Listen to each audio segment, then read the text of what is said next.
tumutok sa pagpapanatili ng kapayapaan at katatagan sa rehiyon ng Asia. Ang bilateral meeting ni Pangulong Ferdinand R. Marcos Jr. at Japanese Prime Minister Fumio Kishida. Ilang kasunduan din sa pagitan ng dalawang bansa ang nalagdaan. Yan ang ulat ni Alan Francisco live mula sa Tokyo, Japan. Alan?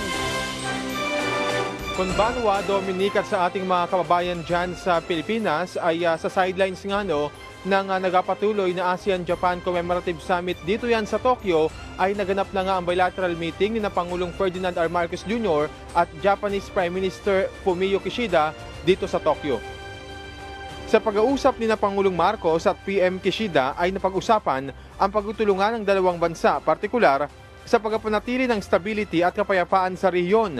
Matapos ito ay dalawang kasunduan ng nilagdaan ng dalawang bansa na mula sa parehong mga Coast Guards at Environmental Departments na kapos sinaksihan ni President Marcos at Prime Minister Kishida.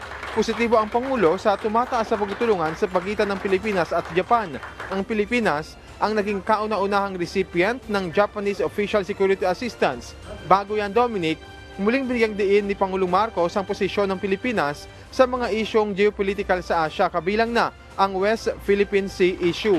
Sa panayam ng Japanese media kay Pangulong Marcos, sinabi niyang patuloy na panatilihin ng Pilipinas ang kapayapaan at pagsunod sa base rules orders. Ang aksyon aniya ng China ay naging isang hamon sa mga kapitbahay na bansa. Ang sitwasyon sa South China Sea ayon sa Pangulo ay isa sa mga pinakamahirap na geopolitical challenges. Wala aniyang bansa ang nais magsimula ng bagong conflict.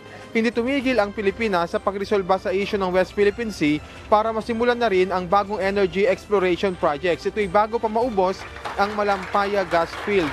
Sinabi yan, Dominic, ni Pangulong Marcos nang makapanayam rin siya ng Japanese media. Ayon sa Pangulo, hindi kasi umusad ang energy exploration sa Pilipinas. Ito'y kahit na higit 3 taon na anyang negosasyon ng Pilipinas hinggil dito. Nagkasundo naman ng ASEAN at Japan na itaguyod ang international law kasama na ang United Nations Charter at 1982 UN Convention on the Law of the Sea at para paigtingin din ang maritime cooperation. Samantala, Dominic, may kipag-partner din ang Pilipinas sa ibang bansa tulad ng Japan sa pagsusulong naman ng creative industries market. Nanawagan din ang Pilipinas sa ASEAN-Japan sa 10-year roadmap sa new technologies at climate resilient plans para tiyakin ang food security. Sabi pa ng Pangulo, nagiging mas mahalaga ang liquefied natural gas sa bansa, partikular sa transition tungo sa renewable energy. Nagkaroon din ng pagkakataong makapagpulong sina President Marcos at ang Prime Minister ng Vietnam. Dominic, nagpasalamat din si Pangulong Marcos sa Japan sa mga programang may kaugnayan sa pagpapayabong ng kultura ng dalawang bansa, gayon din sa pagpapaunlad ng kakayahan ng mga kabataan o partikular na ng Filipino youth. Katulad na lamang ng programang Genesis kung saan kabilang ang inyong lingkod noong 2019 yan at itong Sports for Tomorrow program. Dominic, bukas, araw ng Lunes, ay serye pa ng mga aktibidad at pagpupulong ang dadaluhan ni Pangulong Marcos bago bumalik dyan sa Pilipinas. At yan ang balita mula rito sa Tokyo, Japan. Kasama si RJ Guevara, ako si Alan Francisco. Dominic.